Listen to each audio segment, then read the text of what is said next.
Hello everyone and welcome back to the Undrafted Opinions podcast. My name is Doran Trailer and I'm joined here by my co-host, as I always will be, Kilo Killian Hayward. How you doing, bud? I'm good, man. How are you?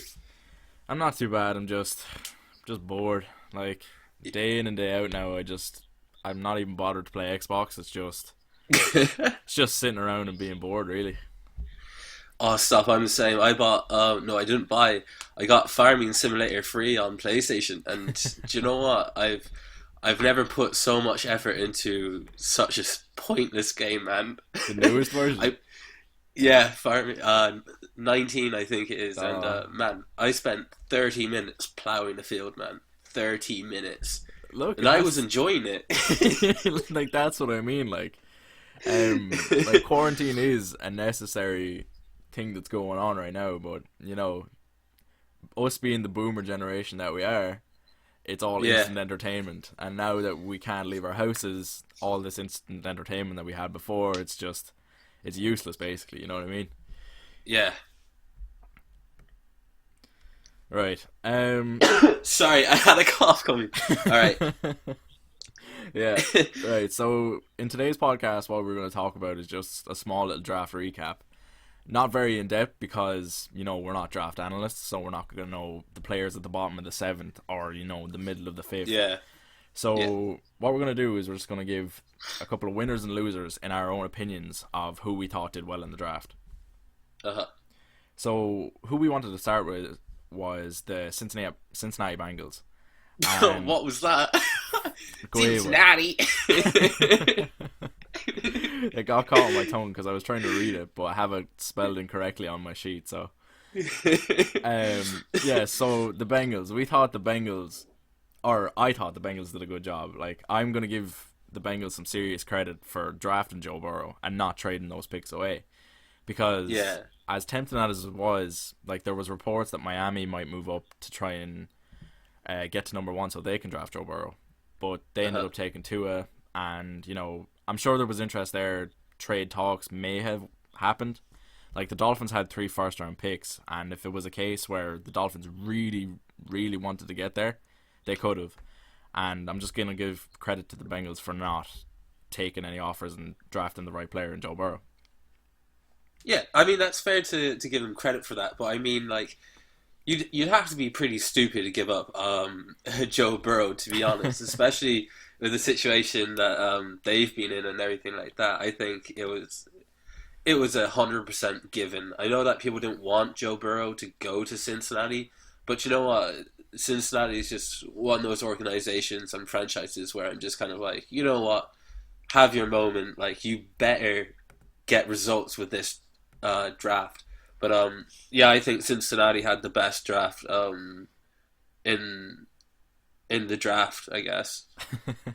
Yeah, like, the Cincinnati Bengals, they've had a couple of rough years now with Andy Dalton at quarterback, and I wouldn't exactly blame Andy Dalton. Like, his level of play has dropped off a small bit, but Yeah. he's in Cincinnati behind a terrible offensive line with not a whole lot of weapons around him. Like, Tyler Eifert, Yeah. the tight end, he was supposed to be this generational talent, and he's just always injured. John Ross, who we'll talk about later on, he was a first-round pick a couple of years ago, and he's always injured. AJ Green, Yeah. I think he spent the whole year out on injured reserve as well. So, like, there was Yeah, nobody he did. there. He was by himself. So, yeah, like, I love the Joe Burrow pick. Joe Burrow, of course, coming off the most prolific college season of all time, with LSU. Like, it was actually crazy. Just let me read off his stat line here. So he threw 60 touchdowns, had a completion percentage of 76.3 and 12.5 yards per attempt, and ended up with 5,671 passing, not 500, sorry, 5,671 passing yards, and this was all in 15 games, and of course Yeah. he won the national championship and the Heisman Award as well. So it was a prolific season, probably the best there's ever been, probably the best there Yeah. ever will be. And I just wanted to put that season into context, which is crazy when you think about what I'm going to read you. So Russell Wilson, my favorite quarterback, he threw 109 touchdown passes in 50 games. Now you put that into perspective. Joe Burrow threw 60 touchdowns in 15 games. Uh huh. And then former Heisman winner of a couple of years ago, Baker Mayfield, he threw 131 touchdowns in 53 games. So it took Joe Burrow 15 games to reach a tally of 60 touchdowns, while it took these other quarterbacks, the guts of three seasons to reach 131 and 109 respectively. Yeah. So it's absolutely crazy.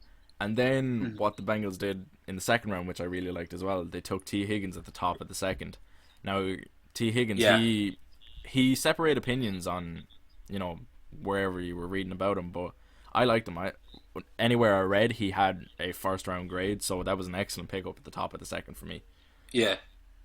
No, I like T. Higgins too. And with the fact that they picked Burrow as well, and to pair him up with T. Higgins, I think that's great because he had Trevor Lawrence at Clemson, didn't he? And Trevor Lawrence had a great season, like no doubt. Like he was 3,500 yards plus, I'm pretty sure, 65 completion rate, and 36 touchdowns, which 13 went to Higgins. And Burrow is a better QB, really. Well, he's had more time to develop, whatever. But there's that experience there with Trevor Lawrence, which will hopefully translate over to Burrow. So that they're both rookies going into the Bengals. So hopefully that will give them kind of the same level, and they grow together, if you get what I mean. That they'll become a great duo that's in link with each other. Yeah. So Higgins came from a great QB, and he's going to a better QB into probably into a whole offense that's built around the two of them, and probably Green, hopefully, if he comes back from that injury. I don't even know what his stance is with the injury. Yeah, I think Green's been franchise tagged. But like you were saying with Trevor Lawrence over at Clemson, Trevor Lawrence has lost one game in his collegiate career, and that was to Joe Burrow in the national championship, which is another crazy thing to say. T. Higgins, like you said, he led Clemson in receiving yards with 1,167. And that was only in 59 receptions. So if you're going to average around 40 to 50 receptions in the NFL, if T. Higgins can produce a 1,000-yard season within those parameters, it'll be a fantastic pickup at the top of the second round. And of course, like you said as well, like the chemistry that he's going to be able to build with Burrow going forward, that's going to be, that's the franchise. That's the franchise and the franchise receiver. That's like Matt Ryan a couple of years ago getting drafted, and then the Falcons going out and getting Julio Jones like 1 or 2 years later. Like building a franchise around these two players is super important, and it's actually a fantastic move, and that's why I have him in the winners. Yeah, and the Bengals offense is really going to be interesting. Like, not saying that Burrow isn't like amazing, like he's beyond amazing, but he did have that tight end, Thaddeus Moss. I don't know, Thaddeus. Anyway, Moss. He was a good option for him to have. Like, he didn't always throw to him. He had 47 receptions and 570 yards with Moss and 4 touchdowns. But, there's not really a tight end position to go to in Cincinnati. Tyler Eifert? Yeah, Tyler Eifert. Tyler. He ended up signing with the Jaguars, I think. So he's not even there. Yeah, he's gone, and the person to really take that place is kind of like Drew Sample, who I'm pretty sure they got in last year's draft, but he's been more of a second, third string tight end since he's been there. Yeah. But then again, you have AJ Green, you have Tyler Boyd or whatever the hell his name is, and Tate, who have a good spell under Burrow, I think. And what you were saying earlier, Green was out for, I think, the entirety of last year. Yeah.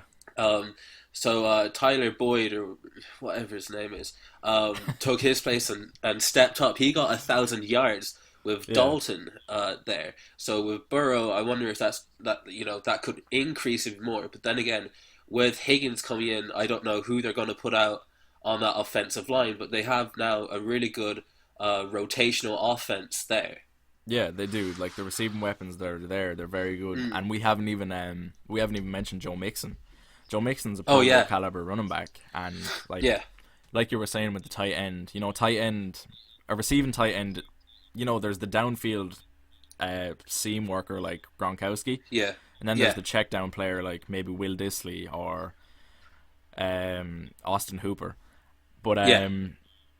whoever's going to come in at tight end, they can just be that check it down guy. And even if you wanted to, you could extend Joe Mixon out into the flats, check it down there, just as a replacement for Tyler Eifert, just to replace that production with two players rather than one, with a receiving Yeah. running back and whoever else slots in a tight end. Mhm. Yeah, so then we'll just move on to our second winner. So we're going to have 3 winners and we're going to have 3 losers. And the second winner I chose was the San Francisco 49ers. And to me, they had a really strong draft with very limited draft picks. They only had, I think, 4 Yeah. or 5 moving into the draft. But what they ended up doing was actually really impressive. And I don't like their general manager, John Lynch. I think he's like really, really full of himself. But Yeah. he is. I mean, man, like, you had to put a lot of trust into that guy, and I don't feel like that trust is there sometimes. Yeah, I just don't like him. I don't like his face. I don't trust him. I think he's a Hall of Fame linebacker. Like, he used to, he played with that Tampa Bay defense back when Tony Dungy ran, Yeah. and he won the Yeah. Super Bowl over John Gruden, under John Yeah. Gruden. Sorry, but God, I just don't like him. Don't like his face. But yeah, he actually had a really strong draft, and I'll give it to him as well because He did. it was impressive. Like, they moved away, they moved on from DeForest Buckner. They traded him to the Indianapolis Colts. Yeah. So that was a big loss on that defensive line. And the way that they've been drafting these last couple of years is kind of replenish what we already have, keep it strong, Yeah. keep it there. And they ended up drafting Javon Kinlaw at 14th overall. And he's a defensive tackle as well, so he's immediately going to replace DeForest Buckner. Now, whether he does or not replace that production, like draw double teams like Buckner will in Yeah. Indianapolis, it's yet to be seen. But it's a great move. It's replacing a good productive player with a potentially productive player for a serious amount less money. Like, you're not going to... DeForest Buckner wanted a new contract, so they moved him. Yeah. Whereas Yeah. now... What's he getting with that? Isn't it like 20 mil? Yeah, it's I sick. don't even know. Like, he's It's being paid more ridiculous. than Aaron Donald, and Aaron Donald is the best defensive tackle in the league, the best defensive player in the league, and DeForest Buckner's making more. Yeah, So it just it's goes to show. ridiculous. Yeah. And then they picked Brandon Ayuk, a wide receiver, at 25th overall. They traded back up to get him. And, to me, he's comparable to Deebo Samuel, a receiver they got in the second round last year. He's a Yeah. big physical receiver, and, that's going to help them with what they want to do in San Francisco. In San Francisco, they want to run the ball really, really well. Like, they want big physical receivers on the outside that are going to hold up blocks downfield.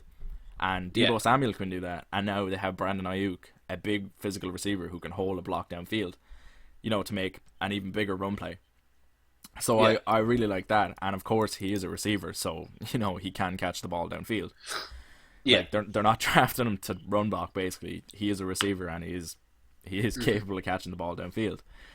And then, on top of that, during the draft, their left tackle, Joe Staley, who has been, an all-pro in the past, he's been a rock on that offensive line. He announced his retirement due to health concerns. So he found out, look, I can't really do this anymore, and he let the general manager John Lynch know.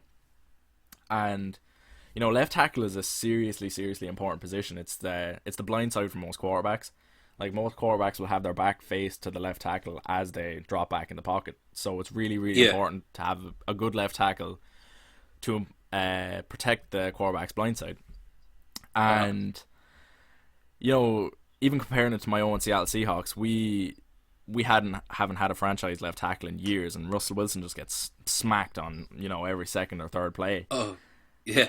Yeah, so it's important to refill that position, and they did really well. They traded I think it was a second round draft pick, and no, was it? I don't know, but anyway, they traded for Trent Williams from Washington, and Trent Williams is a fantastic offensive lineman. Like, he'll be able to block in the pass protection game, and he's also a nasty run blocker. So he's going to be able to seal off edges, any run defenders that are coming in. He's going to be able to cut that off, and I wouldn't say it's pretty much an apples to apples comparison between Joe Staley and Trent Williams, but Trent Williams is younger. Yeah. So I think they did a really, really good job. But the only problem with him is he hasn't played in a year, or maybe two, I think, because Yeah, yeah, yeah. over in Washington he just had a toxic, toxic relationship with the owner, I think, and he just refused to play. Hmm. Interesting. Uh, I don't have much to say about these players, just because I don't know. I don't know too much about them, but I do think it was good to get rid of Forrest Buckner and then to replace him with Kinlaw. Yeah, Uh, I mean, what they saved money and they traded him away for the what was it for a 13th pick, but that turned into the 14th pick and the 117th or whatever, yeah. and they got this guy, and I think that's a really good thing. And plus, I do love oh, what's his name? Who's the defensive coordinator for Robert Saleh? Robert Yeah, Salah, yeah, Robert Saleh. with his big Yeah, shiny bald head. yeah, I just love him. I just, like when you see him on the side, if he's not wearing a hat, you just want to smack the top Yeah, of his head like it's just so whack that bald shiny. head, man. Yeah, Yeah. I don't like him either. He has a face I Wait, just don't like. nah. See, that's where we differ because I actually like him, and I credit him a lot for the 49ers' success in recent years. So I think that bringing in Kinlaw, like obviously there's this whole thing like, will he be as good as Forrest Buckner or whatever? I think with Robert Saleh or whatever his name is, Yeah, there he'll be able to grow and become, quite an important role into this 49ers defense. yeah. And then Brandon, how do you say that name? Ayuk. Ayuk? Ayuk. Man, this whole episode's just me not being able to pronounce names. I'm gonna introduce you in the next episode as Killian. What's his name? Hayward. Yeah, perfect. That Yeah, suits me. He had 65 receptions and just over 1,000 yards and 8 touchdowns with who did he have? He had Jaden Daniels as his QB, and like he's a great prospect QB. But now he's going to be moving on to big old Jimmy G, baby. Jimmy G. who, Yeah, yeah, who had in his last season, 2019, 61.9 completion rate and just shy of 4,000 yards, and they yeah. went unbeaten for the majority of the year. So, you know, you have a great QB. I really like Jimmy G, and I don't, but I'll talk about you that know, in a second. I think I remember. It's just because he's from the 49ers, is it? No, I just don't think he's a very good quarterback in general. Like, Ah, to be fair, he's had limited playing time, but he is yeah. 29 or nearly 30 years old. Yeah, he Like, did. He played with what is it, the Patriots ages ago and left there. And then I can't yeah. remember who it was another team that he was at. But No, yeah, I get it you. was just from there to there. It was just from the Oh, Patriots to the really? 49ers. Yeah, like he spent a couple of Ah, years underneath Tom Brady because okay. Bill Belichick foreseen it with his, GMIs that Tom Brady's getting old and he wasn't as good anymore. But then Yeah, Tom Brady came back and he played fantastic. So they're like, oh shit, we don't need Jimmy Garoppolo anymore. So they traded yeah, him for a second rounder to San Francisco. yeah. And Didn't he have? He had a mad amount of interceptions last season, didn't he? Like a crazy amount. Am I wrong? um, Wasn't I, it like I think you're wrong. 13 or 12? Oh, that's He not had a crazy. crazy. It's What? kind of crazy, but it's not like it's poor, but it's not 30. It's not Jameis Winston. You know what I mean? Like, If you put any number against that, then it doesn't seem as bad. But it's still, kind of average. Like about yeah, 12 okay, interceptions. Like that's it's kind of what to expect. But the thing I don't like huh? about Jimmy G is he's an RPO quarterback, so it's a run pass option, like or a Oh play yeah, action pass. Like I don't think he's a one true stand in the pocket. I'm your guy quarterback. He's just okay, like he needs the run game and support for him to be able to make the throws, and even so, he doesn't execute it as well as he should. Like yeah, last year, the Super Bowl. Even if you look back to the Super Bowl, there was one throw. I think it was in the fourth quarter, and it was to pretty much seal the game or win the game. I can't remember, yeah. but I remember the throw. It was a seam route by Emmanuel Sanders down the middle, I think, and Jimmy G just flat out overthrew him and missed him. Whereas, if you put any other, mid-level quarterback in there, he probably hits that throw and wins the Super Bowl. And like, All right, yeah, fair I enough. just don't really have the faith in him to deliver when it's there. You know what I mean? Yeah, That's true, but like he's been put in a system where it works. So like I give him that. Oh But yeah, like it works. But in a run first anyway, offense, yeah, I'd like to see my quarterback make some throws. But anyway, we'll move on. That's enough about Jimmy G. How do we end up with Jimmy G? Jimmy G. And then we're going to move on to our third winners in the draft. In our The opinions. Browns. The Browns, Yeah. the Cleveland Browns. I'd like to So- say that the only point I have highlighted on my sheet is I don't care. It's a franchise where talent goes to die. I hope they do well, though. That's my Yeah. point. That's the only Like- thing I have. Like, I was just going to start the segment by just saying, look, I'm not buying into that Browns hype whatsoever. Like, Oh, yeah. it has No been a way. dysfunctional organization for years, but the players that they Uh-huh. drafted, coming into They're the good. league, they have some really, really good traits. Like, they No, drafted they really do. Alabama offensive tackle Jedrick Wills, and he was Yeah. at 10th overall, and he's one of the one of these big four offensive lineman talents, generational talents they're being described as coming into the draft. And in my opinion, he was the best because he's not just a pass blocker or a run blocker. He can read the defensive front and be able to tell what's going on, being able to inform the quarterback to shift protections, this, that, and the other. This is what we've seen at Alabama when he would always communicate with Tua, Yeah. just to shore up the offensive line, make sure protection and everything is fine. So I really Yeah. like him, but he's also a scheme fit as well, because what do they want to do in Cleveland now that Kevin Stefanski is the new head coach? Like, when you look back at Kevin Stefanski, I hate his name as well. It's so hard to say, Stefanski. Back in Minnesota, like last year, even if you look back to last year, all they wanted to do was run the ball with Dalvin Cook. Yeah. And arguably you would have a better running back in Cleveland now with Nick Chubb than you do in Dalvin Cook. So he's going to run the ball hard, and that's what you want. You want a left tackle or a right tackle, wherever he ends up playing. You want a crunching left tackle that can help support the run game with downfield blocks and, clearing up space. Yeah. Keep going. Keep going. And then- I don't know anything. I don't know anything about the Browns draft. Keep and going. then in pass protection, of course, he's going to protect Baker Mayfield. And then we'll Yeah. move on to their second round pick in Grant Delpit. He was in LSU. He was a national championship winner as well with LSU this year. Yeah. And he was at the top of the safety class in this draft by a load of analysts. They said first round caliber talent should be taken here, but I don't think any safeties were taken in the first round at all.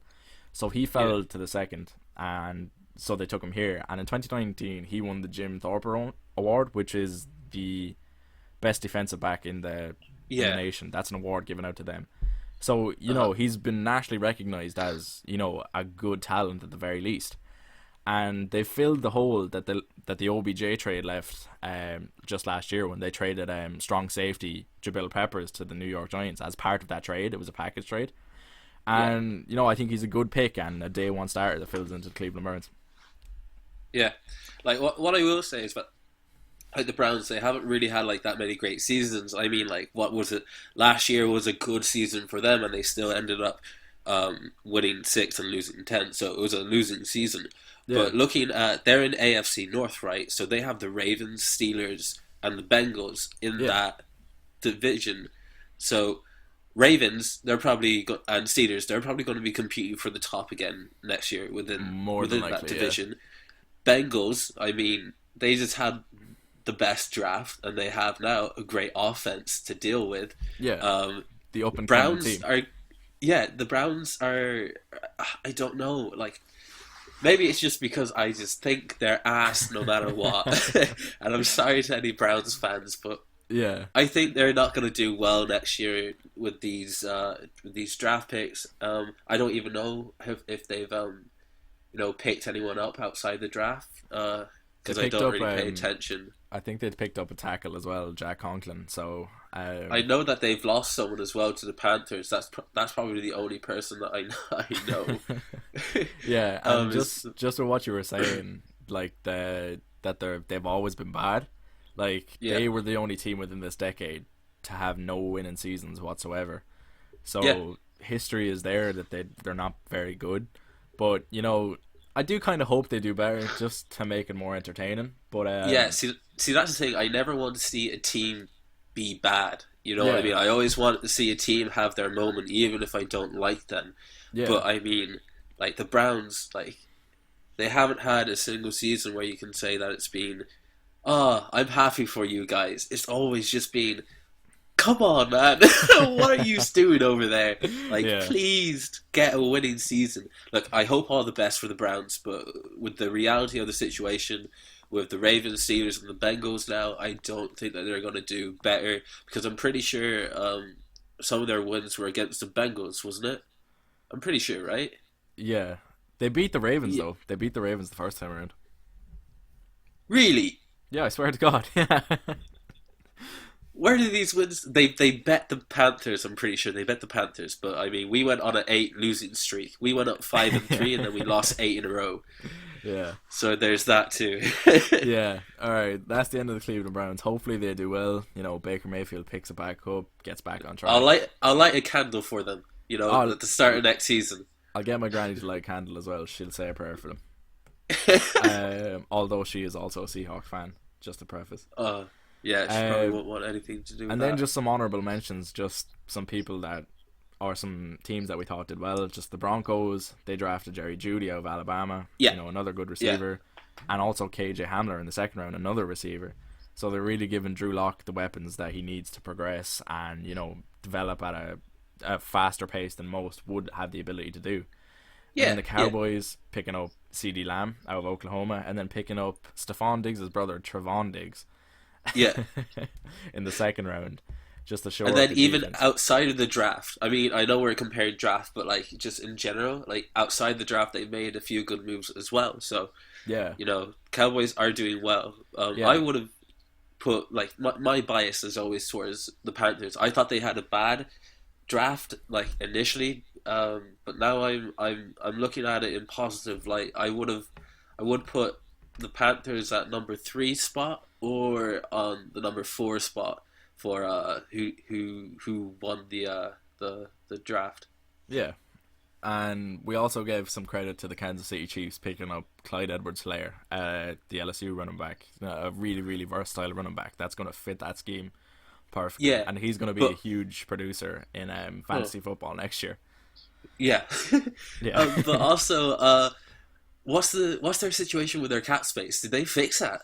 Oh yeah, they fixed it. So, for anyone who doesn't know, the Kansas City Chiefs, I think they had like $79 in cap space coming up to the draft. $79, and I think the cap is about 220 million. So Yeah, and you have an active roster of 52. So those 52 players, you nearly took up the entire amount of space that you could, which worked perfectly for them. Like they won the Super Bowl. But yeah. moving forward, that's not really, you can't have that. Like the Dolphins, I think the Dolphins had about 80 to 60 million dollars in cap space. So just putting that into Yeah. perspective. But they fixed it somehow. I don't know. I think they restructured their contract with Sammy Watkins. He was a big earner on that, so it freed up some space. And I think they cut a few low level players like special teamers. Okay, fair. Yeah. I was just wondering because there's no way he was taking 70 quid. Yeah. Like they restructured a few contracts as well. Like that helps with cap space as well. So Oh yeah, yeah. so it cleared Anyway. up some money. Anyway. Well done, Chiefs. Well done, Chiefs. I don't like them also. I do, but I don't. Like, yeah, I'll just say it. Like Patrick Mahomes, he's a fantastic quarterback, and I do really like him. But I know I'm not going to like Yeah. him eventually because he's going to keep winning, and he's going to Oh, keep yeah. showing up all these other quarterbacks that I do like.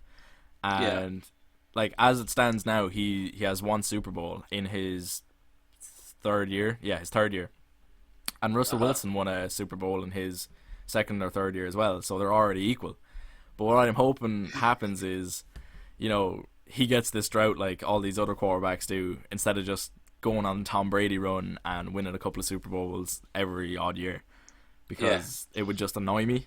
Like I wouldn't say I was a massive fan of football, like within the late 2010s. early 2010s. Yeah. Sorry. Yeah. So I wouldn't have been on that Brady hate like everyone else was. So like I don't mind Tom Brady now, but I know there's still people around that absolutely despise Tom Brady Yeah. just because he See, wins. yeah, I never liked Tom Brady just because he won. Like I like Tom Brady. Yeah, I that's didn't what like I mean. Yeah, I don't like the New England Patriots. Not because of the fact that they keep winning. It's because no matter who you meet, like in England, Ireland, or anywhere in Europe, Yeah. they're always like, "Oh yeah, we support the New England Patriots." I was like, "Oh, Yeah. good, you support the best team of the decade. Wow, Yeah, it's what a like coincidence." like that's what I mean. Like I think the Chiefs are going to become that new bandwagon team that any Oh, surface stop. level fan will just cling to. They're going to be like, "Oh, Patrick Mahomes, the second, he's the best." Like, and that's just. I know I'm going to grow to dislike Patrick Mahomes. Yeah. Respect him, of course, but dislike him all the same. That's what it And was like for the Panthers in 2015 when they had that Super Bowl run, and Cam Newton brought in the dab. I mean, Oh yeah. I would go into school and then everybody's throwing up the dab, and I'm just like, why the fuck is everyone throwing up the dab? And it Yeah. goes, oh, the Panthers are gonna win it. The Panthers are gonna win it. And then bloody- they lost it. Yeah, and they couldn't even name some of the QBs because I'd walk up to someone wearing a Panthers hat. I'd be like, Yeah. "Oh yeah, we're having a sixth season, aren't we?" And he goes, "What do you mean?" And I goes, "Cam Newton, he's doing great." And Yeah. he'd be like, "Who?" And I'm like, "Fuck you, man! Yeah. Take off that hat." And just talking about those bandwagon fans, and then like the New England supporters, we Yeah. actually have them in our losers column here. And Oh yeah, yeah, get number one. number one for me anyway. But New England has always had this unconventional way of drafting. They'll take somebody in a Division 3 school and turn them into a Pro Bowl talent. So Yeah, at face value, I think they lost. But in the long run, Bill Belichick knows more football than I ever will, even if I Yeah. had 200 years to live. So he's at the end of the day, like I said, number one rule: the best coaches are always the biggest. He's pretty big. He's got a No, bit he's of not. belly He's- on him. he's a bit chunky, but he's small. He's like 5'10". He's also got a big head. He does have a big head. I'll give him that. Like that's the QB rule and the coach rule combined into the one person. I mean, wow. Yeah, but they took their first round pick and they traded it away to move back into the second and probably gain an additional pick in the later rounds. And they Yeah. ended up picking a Division 2 safety, Kyle Duggar. While Yeah. I don't disagree that this is the Patriot way. We're gonna draft who we want, and we're not gonna care about what anyone else says. But it's just, to me, it's just there's a lack of offensive weapons in New England. Like if Tom Brady couldn't do it last year, I don't think Jarrett Stidham or Brian Hoyer is going to be able to do it when Yeah, Tom I Brady get couldn't. you. You know what I mean? There's a lack of wide receivers there, and there's a lack of tight end talent. And even a running back with Sony Michel, he can't do it all by himself. And James White moved on as well. So Yeah. there's just not a whole lot of people there that I trust the ball in the hands of. You know what I mean?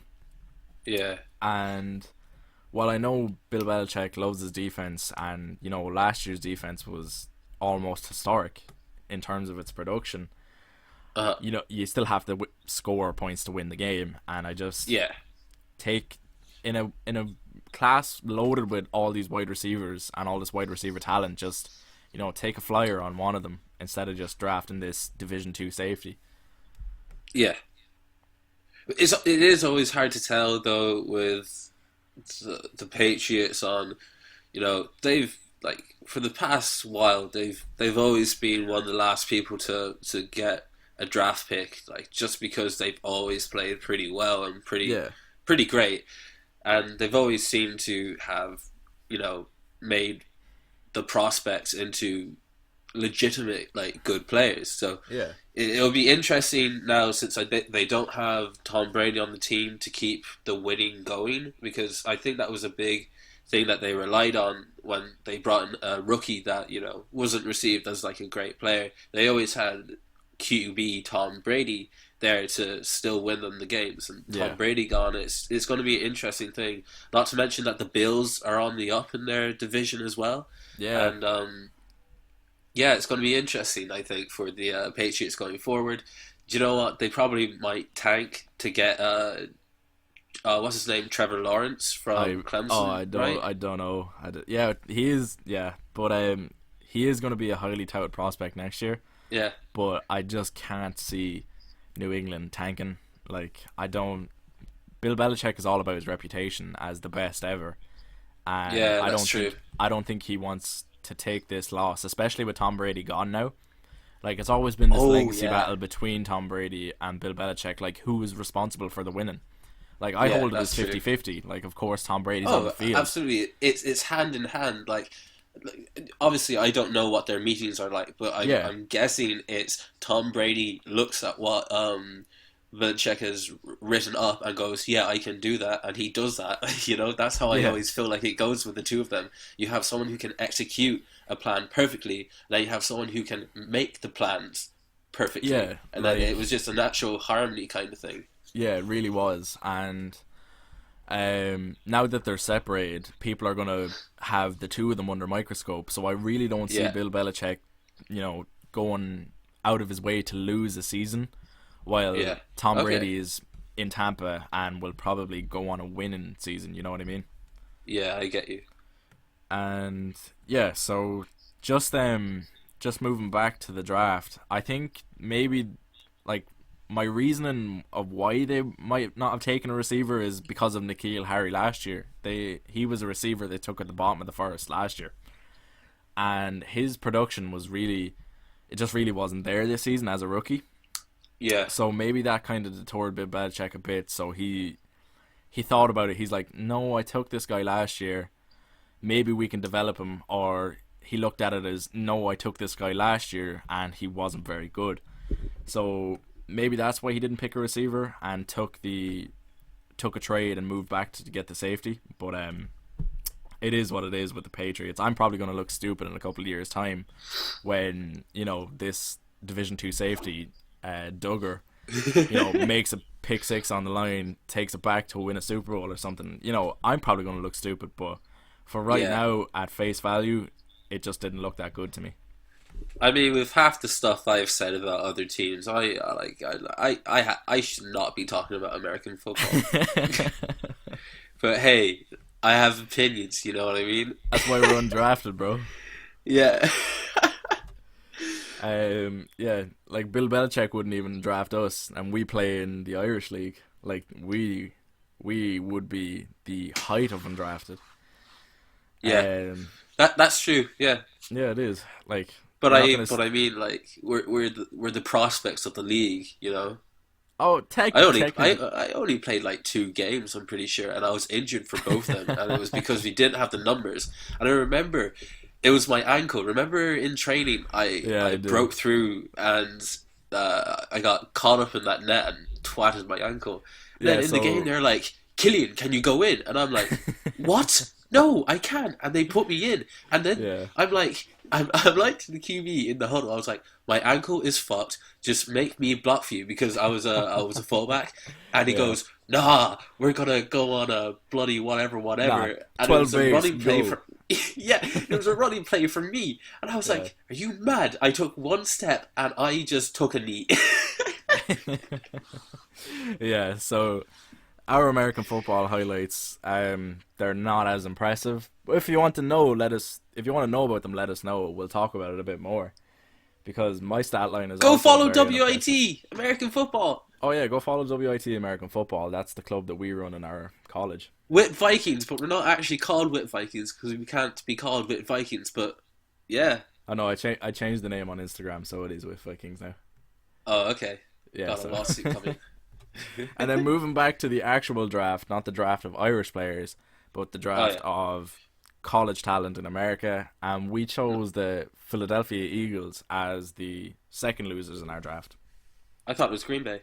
Oh no, you're right. Nope, It is Philadelphia Eagles. it is the Philadelphia Eagles, but thanks for You ruining the third pick in the draft. sorry, you put two in front of both the Eagles and the Green Bay Yeah, Packers. I see that now. Like, I remember when I was writing this at the time, there were like it came up as two. I tried to fix it Yeah. and it just corrected itself to two again. So I was like, all right, whatever, we'll have two. We'll have two picks. Yeah, but the Eagles. Um, yeah, the Eagles. So Carson Wentz last year, he carried the team on his back. Uh-huh. Um, he threw for 4,000 yards without a single receiver topping 500 yards. So he Uh-huh. really was thrown to a cast of characters basically. Like there was so many receivers there who weren't standout number one receivers, but still got the ball. And Carson Wentz basically gave the Philadelphia Eagles their spot in the playoffs. So Yeah. they picked Jalen Rager at 21st overall. Is he the answer? I'm not so sure. I don't know. I don't think it was a bad pick because he was a productive receiver in his college and he was the number one guy there. Hmm. And he's a speedster. So speedsters they take off the top of the defense. Like they will draw the attention of safeties, more than likely beat corners from the slot, like that sort of stuff. Like they're going to be open quickly. Yeah. And he's comparable to Deshaun Jackson, who was in the Philadelphia Eagles system, and he was a really, really important part of that offense before he got injured. So what I think is, if they can develop Jalen Rager into this role where he's basically the replacement for Deshaun Jackson, he will be productive. Was it a safe pick? No. Speed receivers, they are the receivers with the high bust potential, like John Mm. Ross, like I spoke about previously, and like we would speak about in a while. Like I think he holds the record for the 40-yard dash at like 4.22 seconds, and that's basically what got him drafted. And Jalen Rager, he's similar. He ran a really good 40 time, and it really improved his stature within the eyes of scouts. But yeah, I think he had over 600 yards in his final season in college, Yeah.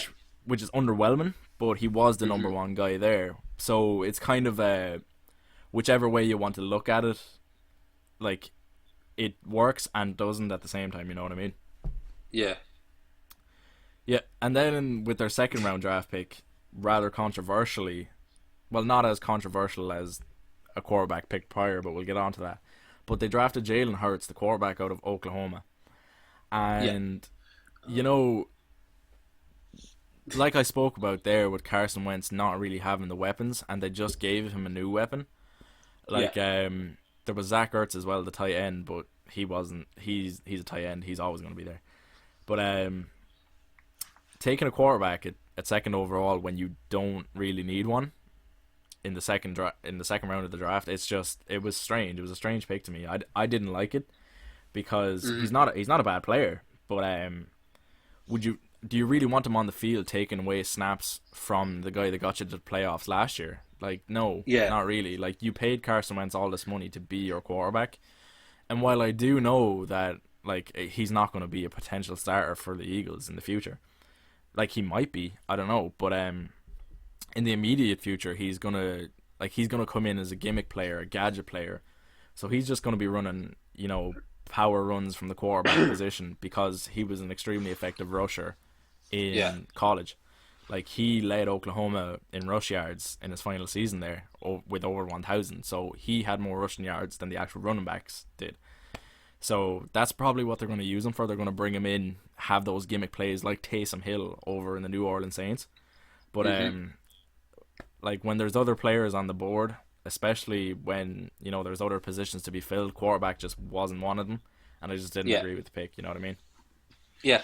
Um, yeah, no, it's an interesting thing, and I always kind of look at it like at a tactical way, kind of, or a strategic way. Like what you're saying is the rushing. Obviously, there's that.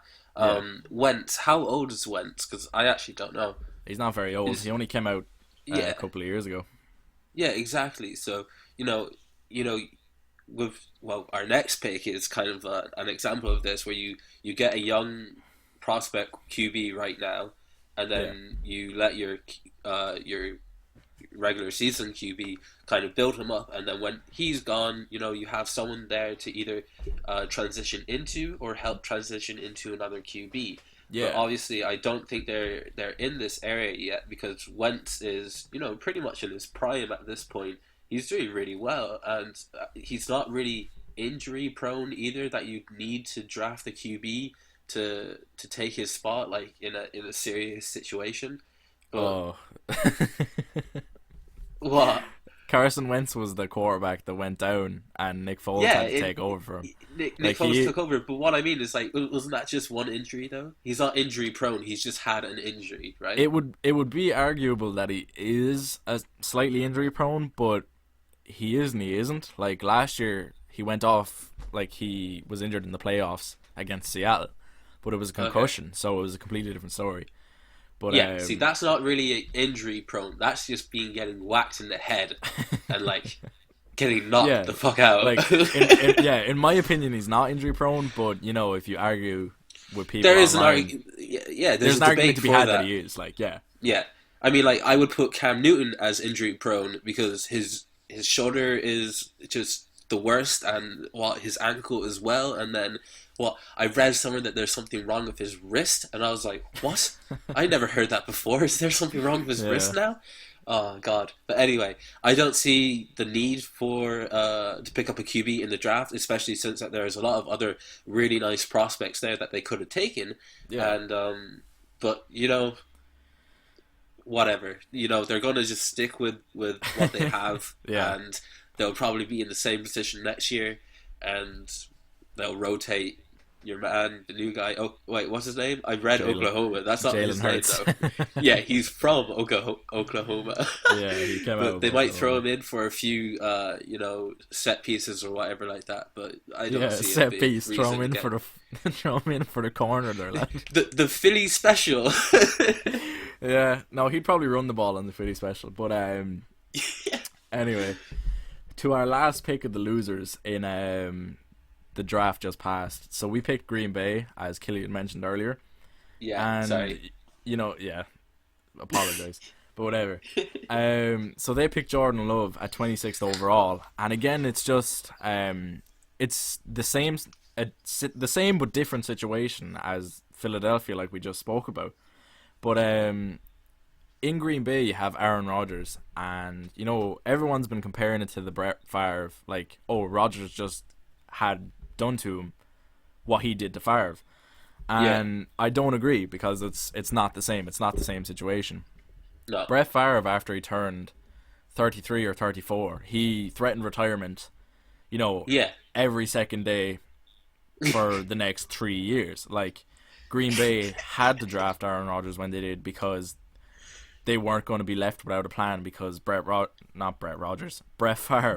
didn't know when he was going to retire. Like, also, like just to hop in there, it was the fact that it was the 25th pick and Aaron Rodgers was still there. Do you know what I mean? So like, yeah, why wouldn't you take him? Like, when are yeah, you going to get a bad pick with such a great player? Do yeah, you know what I exactly. mean? So they And had like, to take him. yeah, and it ended up that Aaron Rodgers sat for 3 years. He didn't play for 3 years, but Yeah, that's just not the case in Green Bay at the moment. Like I said before, Brett Favre was considering retirement like every single day. He's like, "Oh, I might give it up. I might give it up." yeah. But Don't Aaron push me. Rodgers, I'll yeah, don't fucking push. quit. But Aaron Rodgers said that he wants to play till he's 40, and he's only 36 or Yeah, 37 now. Like, he's yeah. He's made the got a good few commitment years. to Yeah, Green Bay, and they made the commitment to him too with the contract they gave him not only a year ago.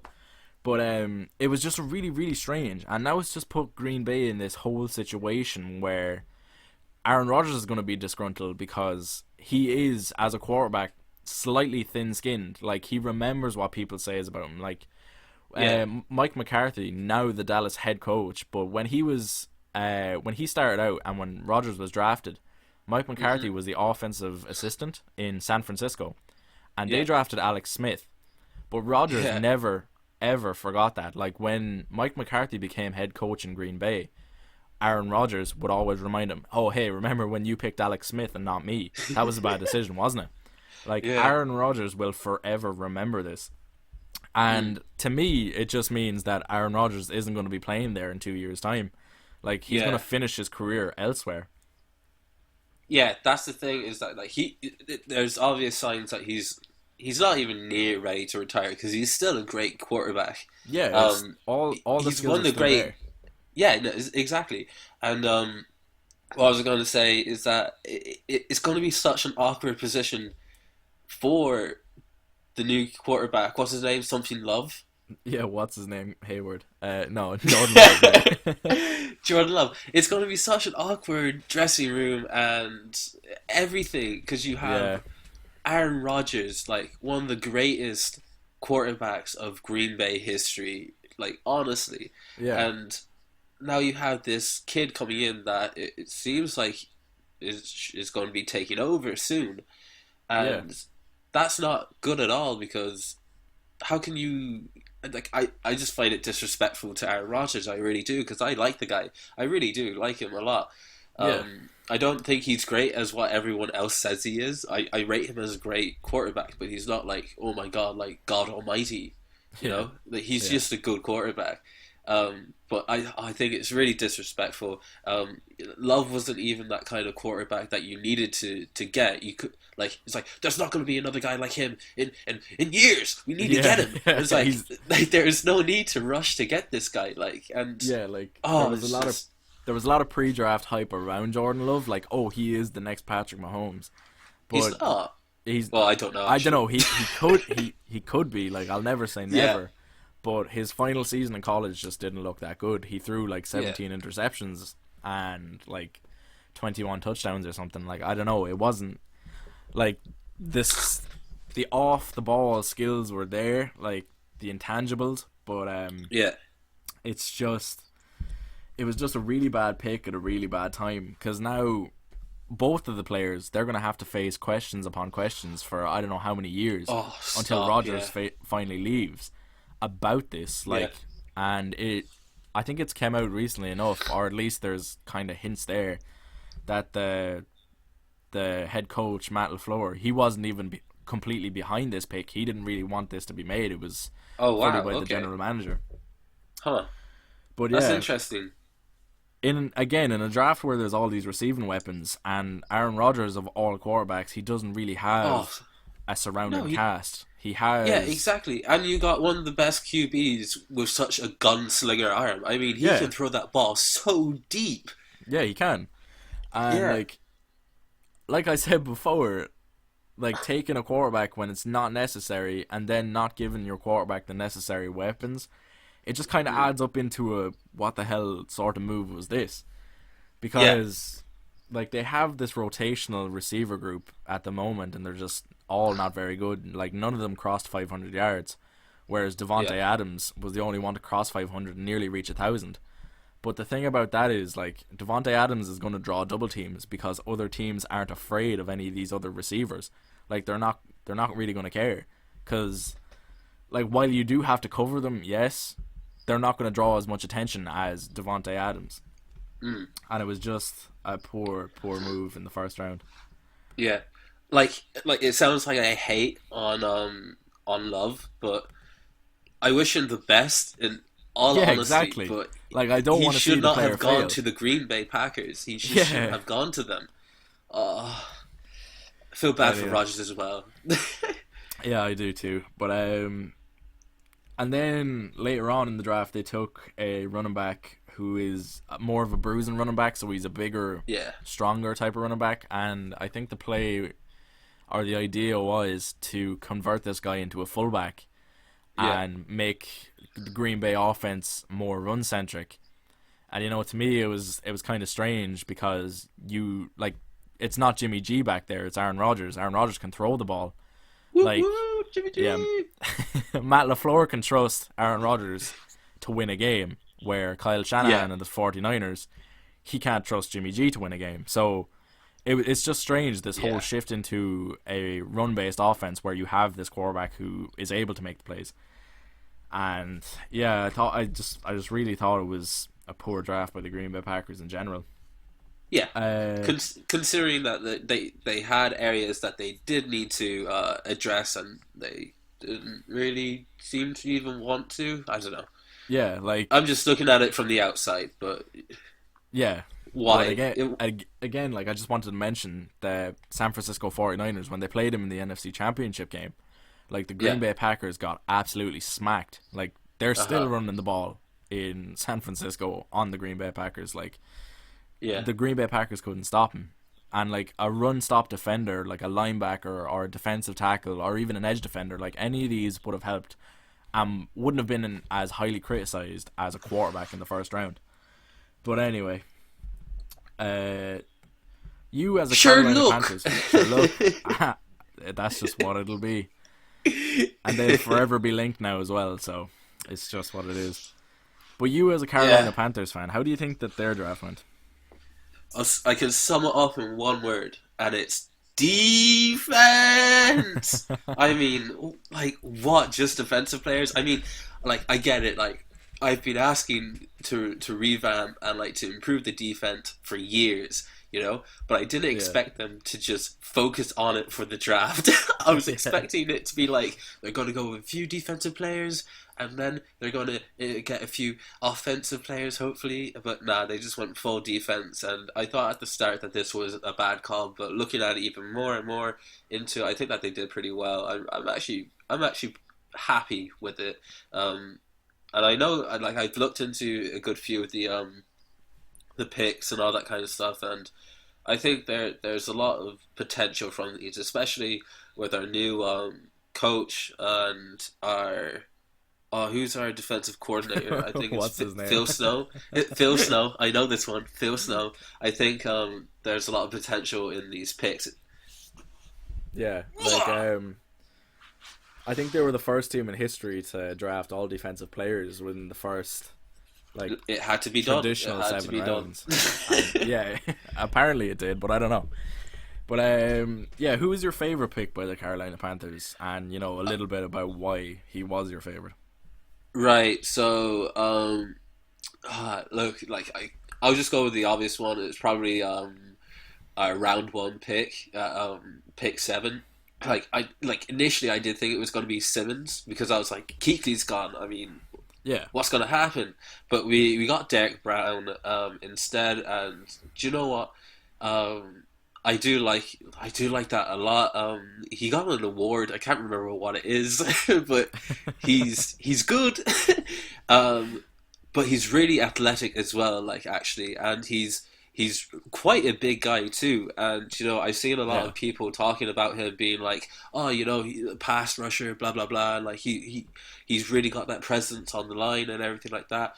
Yeah. But I was even thinking it a bit more of, you know, if you pair Derek Brown, which is who we got, with Kawan Short or whatever his name is, if you pair them up anyway, you're going to make it easier for the linebackers, which it won't be Luke Kuechly anymore. It will be Luke Kuechly's replacement. So it's going to make it easier for our new linebacker to just be in that position, I think. So I really do approve of Derek Brown because it's going to solidify our defensive line and also help out our linebackers behind him. So I think it was a really good decision, actually.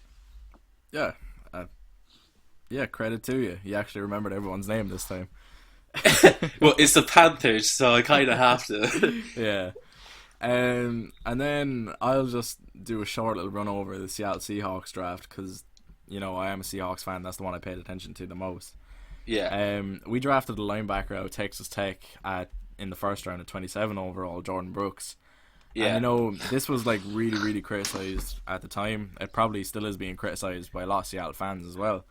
Because while there is holes in all around the team, linebacker, especially middle linebacker with Bobby Wagner, just doesn't seem to be one of them. But yeah. I can understand the pick at the same time. Like in Texas Tech, he was an absolute monster at stopping the run. He's a really, really fast inside linebacker. So he's able to plug those gaps and even chase runs to the outside. So I do understand it because he fits Seattle's scheme. But later on, it came out that, you know, general manager John Snyder, he was trying to trade the pick anyway. He was trying to move back, and they kind of just got a bit caught out. Like somebody backed out of a trade, so they had to pick a player, and he was the highest on the board, so they just took him. But and then just like overall, like we took another 2 tight ends, one in the 4th and one in the 7th. Like now Seattle has like 6 tight ends on the roster. Like we have Jacob Hollister, Will Dissly, Luke Wilson, and there's somebody else as well. I don't know, but we have a lot of them. Greg Olson. Yeah. We just signed him from the Panthers. Greg Olson. Like, we have... Woo woo! Greg Olson! Yeah, Man, like, you actually have a solid tight end right there. Like, for real? He served Carolina so well. I'm so upset that he's gone, but Yeah. you know, like, But, I hope he does well with you guys. I really do. He probably will. But Yeah, he'd probably do better, for fuck's sake. yeah, but the pick I liked the most in this was the guard out of LSU, Damian Lewis. And it's just because, you know, Seattle cut 3 of their... Well, they cut 2, and they didn't pursue the last in free agency. Yeah. Like Jermaine Ifedi, they let go, and he signed a $1 million contract with the Chicago Bears. So you can see how poor he actually was on the line. And then they cut Justin Britt, the center, and DJ Fluker, the right guard. Or left guard, I'm not sure which guard he plays, but because they had massive salaries this year, and Seattle just felt like they weren't worth it. But this guy coming out of LSU, he seems to be, you know, a bit more raw of a talent, but, you know, a solid talent all the same. And I just want a good offensive line to be able to protect Russell Wilson. So yeah, you know, I think that's the most important thing for you, because it's really hard watching like any quarterback get just trounced, messed up, man. Yeah. Yeah. Like Wilson's ability outside the pocket is fantastic. Like, his scrambling ability is probably the thing I rate the most about him. Like, no play is dead when Russell Wilson, the pocket breaks down. Not because he's a run, like he'll be able to tuck it and run. He can, but he's always has his eyes downfield looking for a pass, which is the thing I rate the most, because like when quarterbacks scramble, like Lamar Jackson, when Lamar Jackson scrambles, he scrambles to rush. He doesn't scramble to pass. Oh yeah, yeah. Like, Russell Wilson will probably take a sack before he rushes, because he's looking for that big play downfield, and that's what I appreciate the most about it. Yeah. But that's what I thought about Seattle's draft. And yeah, on the theme of drafts though, the 5th-year options from the 2017 draft, like bada bing. Bada bing, bada boom, transitions, baby. Yeah. In the 20s, like, he's done it. He's done it he's again. done it, ladies and gentlemen. We got it. But for anyone who doesn't know, in the first round of the NFL draft, first round talents, when they sign the contract, there's the ability to sign them to a 5th year, where other rounds like the 2nd, 3rd, 4th, 5th, and 6th and 7th, they don't have that 5th year option. But when a team picks up the 5th year option, it's kind of like, we need this guy for another year, or we plan to extend him, or we want to keep him around, basically. Yeah. And when a team declines that option, it's kind of like, he wasn't as good as we thought he would be. You're no good. You're no Get out good. of here. We're letting you go. That sort of thing. But a few notable 5th year options that were declined recently within this window. Number 1, the one I took the most notice of, was Mitchell Trubisky, the 2nd overall pick of the 2017 draft. And we spoke about Mitch in the last podcast, and how we just feel really, really bad for him. Because I really, really do feel bad for him. Like, I feel like Mitch Trubisky's, like, if he had a theme song to him, it'd be that, like, wah wah wah for anything that happens to him. I feel bad for the guy, but I can understand. I can understand as well. Like, in 2019, he had 3,138 passing yards, which is 21st in the league. You know, it's not that bad, but when you pair it with 17 touchdowns, which was 27th in the league, that's pretty bad.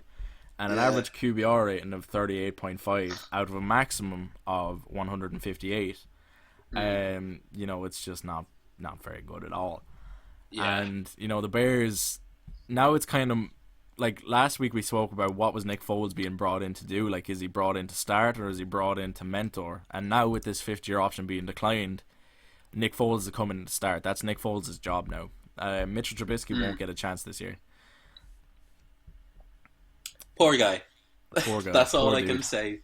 Big ups, Mitchell. I hope you land on your feet somewhere else, man. Because God, it's just painful. I really do. Even if it's in another type of league, I just, you know, I wish him the best. Yeah, I was in the saying CFL to you, or something. yeah, Oh my God. go to the Canadian League or just find a new course in a college, go there. Just, Like it could be crazy because like with this whole QB carousel that happened over this offseason, like all these quarterbacks moving around and stuff. And you know, every year these 2 or 3 quarterbacks going to come in through the draft. Like Mitchell Trubisky could be out of the league in 2 years' time, and that's insane for a second overall pick. Like it really is. Only a few but like years you ago. were saying, is that he shouldn't have been picked there to begin with. But No, he shouldn't have. Like he's a Poor victim guy. of his draft position, really, which is sad. Yeah. It's really sad. Yeah. So I have a couple more there if you want to talk about them a small bit. Yeah. Let's go through them. Yeah. So there's Solomon Thomas. He was the 3rd overall pick. He was a defensive end that was selected by the San Francisco 49ers. And like we spoke a bit about before, the Niners like to draft people on the line to keep it replenished, keep it there. But you know, Solomon Thomas just didn't get it done in the time he was there. In 2019, his stats were 15 solo tackles, which, you know, as a rotational player, it's not bad, but it's not impressive either. 2 sacks, 0 forced fumbles, and 0 interceptions. So when he got on the field, he didn't really do a whole lot, is basically what the stat line reads. And if you watch him on film, he's a rotational player, so the 49ers in general, they didn't think a whole lot of him in general. So they declined the option on him. So, and then I just compared it to Nick Bosa, because Nick Bosa was a 1st round pick, 2nd overall in last year's draft. And he had 32 solo tackles, 9 sacks, 1 forced fumble, and 1 interception. And that was as a rookie. So that's the floor for Nick Bosa. Whereas Solomon Thomas came in and he didn't really show anything, and then he continued not to show anything, and now his option was declined, sadly enough for him. What a polite way of just saying, yeah, he was bad, trash. and then he just continued to be bad. Like he didn't improve. And like the thing I always thought about the Solomon Thomas pick in general was like San Francisco didn't really have a quarterback at the time, and like we're talking about with Mitch Trubisky, like there was Patrick Mahomes and Deshaun Watson on the board. Like I don't know why they didn't just pick him, either of them anyway. But Solomon Thomas, you've been moved on from. I'm sorry, bud. And then moving on to the 4th overall pick. So we have 3 first-round picks in a row where their first round tender as a 5th-year option was declined. Yeah. But this one is kind of an interesting one because this is Leonard Fournette, the 4th overall pick. And while he was, you know, productive to a sense, like he's a 1,000-yard rusher. Like he has the ability to play. Like he's not like these other 2 players where there's questions about their talents. Like he got play. 601 yards last season. Yeah, like 2 touchdowns. Yeah. Just throwing in facts, you know, just bam, bam, bam. I don't think they're correct because I have different stats. What, really? I have it here that he's got 601 yards and 2 touchdowns 2019, Tennessee. Bro. What does yours say? That's a different player. Leonard Fournette plays for the Jaguars. Holy shit, I'm looking at You're looking the at Corey person. Davis. I'm looking at Corey Davis. I was like, what the hell are you talking about? Do you know what? No. Like, when I was looking at it, I was like... We should really just end this one here. It's a mess. It's a mess. I'm sorry, keep going. He actually had 1,152 yards and 3 touchdowns. Yeah. For Jacksonville Jaguars. For the Jacksonville Jaguars, 4th overall. He's not Corey Davis, and yeah, he's just been a bit of a problem for the Jaguars. Like when a player who can play is being moved on from, it's just an indication that behind the scenes he's not a team guy. He's a bit of a problem more than he is a player, you know what I mean? Yeah, I get you. And yeah, so he's being moved on from, and you know the market for running backs, it's poor. So God only knows where he'll end up, and God only knows how much he'll be paid. So it's just crazy. Yeah, he is an expensive person to keep on a team. Yeah, especially if you're going to be the way he is. Like if you're going to be a problem. Like if you're getting paid and you're a problem, they're going to move you. But anyway, we'll move on to the next pick, who Corey is Davis. Corey Davis, bang. How on did the I line. know? I don't know. You're a bit of a psychic. But Do you want to hear some facts about Corey Davis? In 2019, he got 601 yards and 2 touchdowns for Tennessee Titans. That's crazy. How'd you know that? I just do. I'm always ready with some Corey Davis facts. Even when we're talking about a different player. But anyway, so he's been replaced not because he's not a productive receiver. He's probably not what they wanted him to turn out to be. But with AJ Brown coming out of last year's draft, I think he was within the first or second rounds either. I don't remember which one he was taken in, but he's outshined and basically replaced Corey Davis on the field. So they don't really see a need for him moving forward. Like, he will play out this year, but then he'll probably have to test free agency, or they'll probably sign him to a cheaper contract. Like, they're not exactly moving on from him, like, we're getting rid of him, but they're not willing to pay him that high-end fifth-year option money. Yeah. So, and then we're just going to keep it within the top 10. So, John Ross the third. This is a receiver that we mentioned, I mentioned about 4 times during this episode, because he was a victim of the combine stats. He was a combine warrior. So he ran he ran the 40-yard time really, really fast. He set the record. And he ran the whole draft in 4.2 seconds. Yeah, like, when they called his name, he ran across the stage, took his jersey in 4.22 seconds. And a combine warrior that just could never stay healthy within the NFL. Yeah.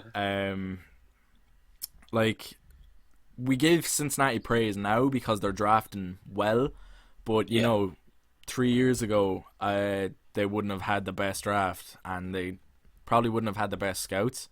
Like, Cincinnati is kind of on that Cleveland Brown level of dysfunctional in terms of, you know, the players they bring in, the money they spend. They're not really willing to spend money, so cheap labor in the draft, and they took John Ross, and it just didn't really work out for him. Like, in 2019, he had 28 receptions for 506 yards, which is not bad, but it's in 8 games. So he had 8 games because he was injured for the others. So like, I can understand why they moved on from him, because, you know, he is that injury prone receiver. And then I just wanted to round it out with it's kind of this fact. It's not crazy because you know, this tends to happen nearly every year when the 5th-year option comes around, because like, when you watch the draft and stuff, you look at it and you're like, oh wow, like, this player is going to be around for ages. And even the draft analysts, they say that, like, it's never negative. Like, they never talk about a player coming out and being a bust. Like, they shouldn't. But, you know, it does happen. Like, every year there's going to be somebody that's not very good, or they didn't really deserve to be drafted there, this, that, or the other. But 13 players in that 2017 first round, they had their first round option declined. So that's nearly, it's close enough to half of the class that's not being kept by their team. But even, like, when I say that, there was one player, Taco Charlton. What a first name, Taco. Is it actually Taco? Yeah, Taco. I don't know if it's actually Taco, but that's what they call him. Taco Charlton. Yeah, he was released. He was released by Dallas before this even came up. Like, he played for the Dolphins last year, and the Dolphins waived him, so they didn't even want him. But like, within 3 years, he's been on 2 teams, and the team that drafted him gave up on him, and the team that took him on for cheap labor, they didn't want him either. Like, you know. It's upsetting. You never want to see a player struggle for work. But I think, you know, like, what this shows, you know, what we just talked about, just it does really show that you shouldn't put all your belief into the whatchamacallit. What did they do? It's the I gone blank. Man, I'm so confused on what you're talking about. All right, there's the draft. What did they do before the draft? It's the college. It's the No, the thing to get into the NFL. The Jesus. combine. Yes. The I thought you were gonna do this thing where like, you were gonna say like, oh, when you're in college, like, you know, get the degree so you have something to fall back on. But you're like, nah, just do a better combine, bro.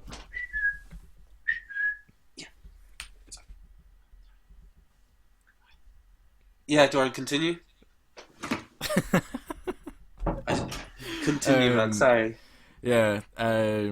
You're gonna So have this to was. edit that all out. I'm not gonna edit. I'm just gonna leave it in like I did the last time. But we've been a victim of Zoom, like everyone else is. But Yeah. our internet connections aren't as good. So Oh apologies no, for the it wasn't. audience. It wasn't that time. It was something else. But I'm glad you didn't pick up on what it was. Did you fart? Nah, it wasn't that. All right, whatever. Do we have anything else that we're gonna talk about? Nah, not really. I'm pretty sure that was it. That was that's all that's on my sheet anyway. But yeah, what I was going to say is just don't put all your money on the combine. You know what I mean? You have to look at everything basically. But Yeah. like what you said, get your degree, Yeah. and then go into the NFL because a lot of these people now, are probably stuck. You know what I mean? Yeah, like they'll find a team, but it's not gonna be, you know, a 10, 15 year career. It might only be a 7 or a 6. Yeah. Yeah, so Yes. that rounds out all the topics that we had for today. Hope you enjoyed the episode and Killian reaching for people's names where he just didn't know them in the first place. Um, yeah, That's what I so do best. thanks for listening, and you know, if you enjoyed, share it around. Like, don't take our opinions too seriously. We're only kind of having a mess around. Especially um, mine. Because I actually say some god awful stupid stuff, man. Some might slip out. Yeah, so don't take it seriously, and thanks for listening. Alright, thanks guys. Peace.